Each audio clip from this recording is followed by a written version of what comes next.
धनंजय जी, यही बात अगर देश में परिवर्तन करना चाहते हैं आप, तो एक कॉन्शसनेस होता है कि आप देश में एक जागरण का काम करें, उस समाज को समझाने का काम करें। आपके सहयोगी भी नहीं जानते हैं कि सरकार कब फैसला लेगी। मीडिया से उन्हें खबर मिलती है कि संसद में यह जो है वो बिल आने वाला है, जो वक्फ बोर्ड वाला बिल आने वाला है। यह देश में एक वातावरण बना करके, ताकि कोई प्रतिक्रिया नहीं हो, एक समझ पैदा करके जब आप शल्य चिकित्सा करेंगे तो समाज बेहतर होगा। मकसद आपका है केवल प्रतिक्रिया पैदा करने का। मैं कह रहा हूँ कि जब मंदिर की जमीन इधर के लई बिहार में जब आपकी सरकार नहीं थी, जब नीतीश कुमार आपके बेगाने थे, बेवफा हो गए थे, तब बिहार में मंदिर और मठ को लेकर के जो अध्यादेश लाया, उसमें डाटा आपको मैं बता दूं, 24 लाख जो स्थिति है वहां की, 27 नहीं, 27 29,000 एकड़ जमीन मंदिर और मठ से लेकर के उसको लोक भूमि घोषित किया। तब नीतीश आपके साथ में नहीं है। जब मंदिर की जमीन को लेकर के लोक भूमि बनाया जा सकता है, उस भूमि पर राष्ट्र को मजबूत करने के लिए उद्योग खोले जा सकते हैं, तमाम कुछ किए जा सकते हैं। हम इस बात को कह रहे हैं कि जब मंदिर की जो जमीनें जो बची है साउथ में, आप इधर देखते होंगे न्यूज में कि सोना निकल रहा है, जवाहरात निकल रहा है। देश की जो वह संपत्ति है, देश के विकास में संपत्ति लगती तो बेहतर होगा, लेकिन मंदिर के तिजोरी में कैद है, इसको लेकर के आप नहीं बोलते हैं। मंदिरों के हजारों एकड़ जमीन बिखरी पड़ी है, इसको लेकर के नहीं बेचते। माफिया उस जमीन को बेचने का काम करते हैं, उस पर आप एक बार भी बात नहीं करते हैं कि मंदिर में जो इतनी अकूत संपदा है, उसको लेकर के सरकार कुछ नहीं सोचती है। धनंजय जी कुछ नहीं बोलते हैं। वक्फ बोर्ड को लेकर के, जब आपकी मंदिर की जमीन भगवान के नाम से है, आप मथुरा का भी जो डिबेट है कई जगह पर कि मंदिर की जमीन का मालिक भगवान होगा, तो वक्फ बोर्ड में जो मस्जिद की जो जमीन है उसका भी मालिक खुदा होगा। तो आपको खुदा से क्यों नफरत है? जब आप कहते हैं कि एकम जानते सत्य बाबा, विकम सुन लिया मैंने। जी प्रश्न उत्तर से ज्यादा लंबा होता है वो आपका। सुन लीजिए प्रश्न का। मुझे दिक्कत इस मीडिया से इस बात की है कि जिस देश में 4 लाख मंदिरों के नियंत्रण सरकार के पास है, एक एक मजार का, एक मस्जिद का, एक किसी ऐसे जगहों का, इस्लामिक धर्म जगह का नियंत्रण सरकार के पास नहीं है।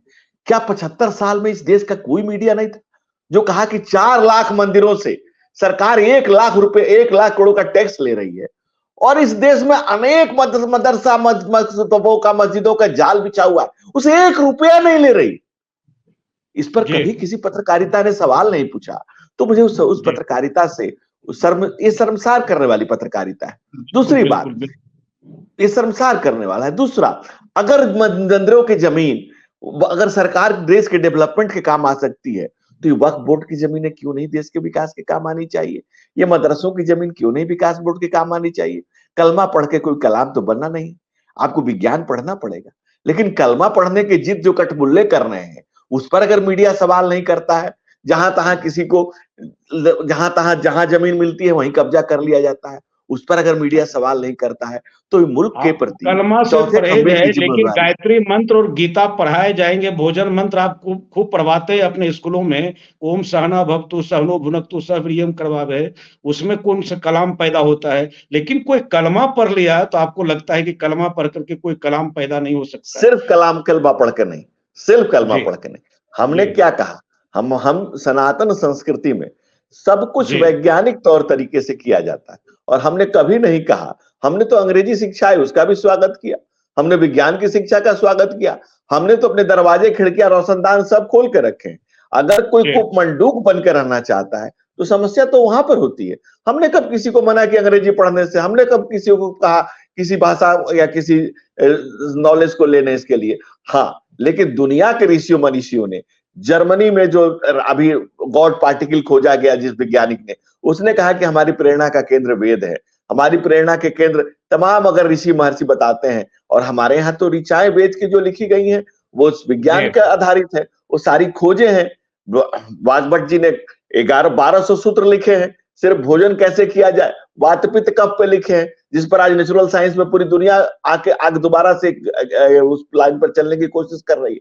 तो हम तो समाज को देने के लिए, दुनिया को देने के लिए दुनिया को बेहतर बनाने के लिए स्वयं का समर्पण करते रहे।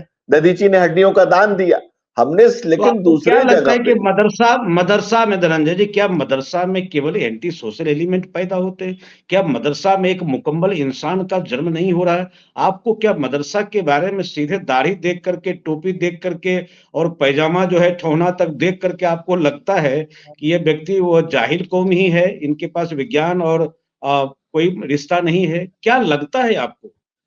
नहीं, मुझे ऐसा बिल्कुल नहीं लगता कि किसी भी धर्म में सारे लोग गलत हों और किसी भी धर्म में सारे लोग अच्छे हों, ये मुमकिन नहीं है।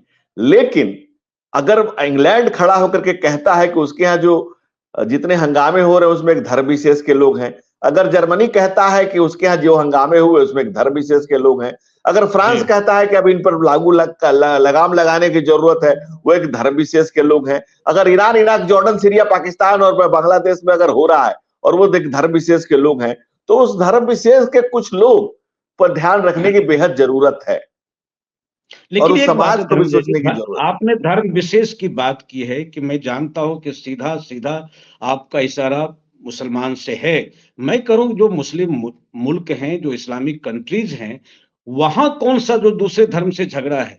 क्या आप यह कहना चाहते कि ये आपस में ही शांति से नहीं रह सकते हैं? अगर अगर पाकिस्तान में मर रहे हैं तो कोई यहाँ के तिवारी जी, चौबे जी जाकर के पाकिस्तान में तो नहीं दंगा कर रहे हैं वहां जी। अब बाबा तो वहां जब मुसलमान जी आप अलग अलग जगहों पे पहले जी हिंदू मुसलमान के दंगे कहाँ होते थे? आज से 30 साल 40 साल पहले चले जाइए तो उस समय तो सिया सुन्नी के दंगे होते थे।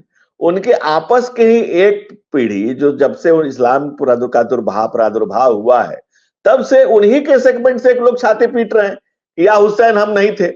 तो हुसैन को करबला में सजदे में किसने मारा? किसी और कोई और तो खोजने से नहीं गया था, न वहां कोई हिंदुस्तानी था, न कोई गैर मजहबी था, न कोई और व्यक्ति था। अगर उनके अपने लोग ही छाती पीट रहे हैं तब से, या हुसैन हम नहीं थे, तो ये सोचने वाली बात है और ये उनके लिए भी सोचने की बात है। आज की जी पीढ़ी को, उनकी इस पीढ़ी को भी सोचने की बात है कि जो जी अच्छी चीजें किसी भी जगह है, उनके यहाँ भी कुछ अच्छी चीजें होंगी, जी हैं, जी होनी चाहिए, तो उसका ग्रहण करे, कालबाह्य चीजें उसको त्यागे, जो अच्छी चीजें उसको स्वीकार करे। लेकिन नुक्ता नफस जेरो जबर मीटर नहीं बदल सकता है, तो परिस्थितियां तो बदल जाएंगी, सिचुएशन बदलेंगे, तकनीक बदलेगी, समय बदलेगा। आप उसको जी स्वीकार नहीं करेंगे तो कैसे चलेंगे आगे?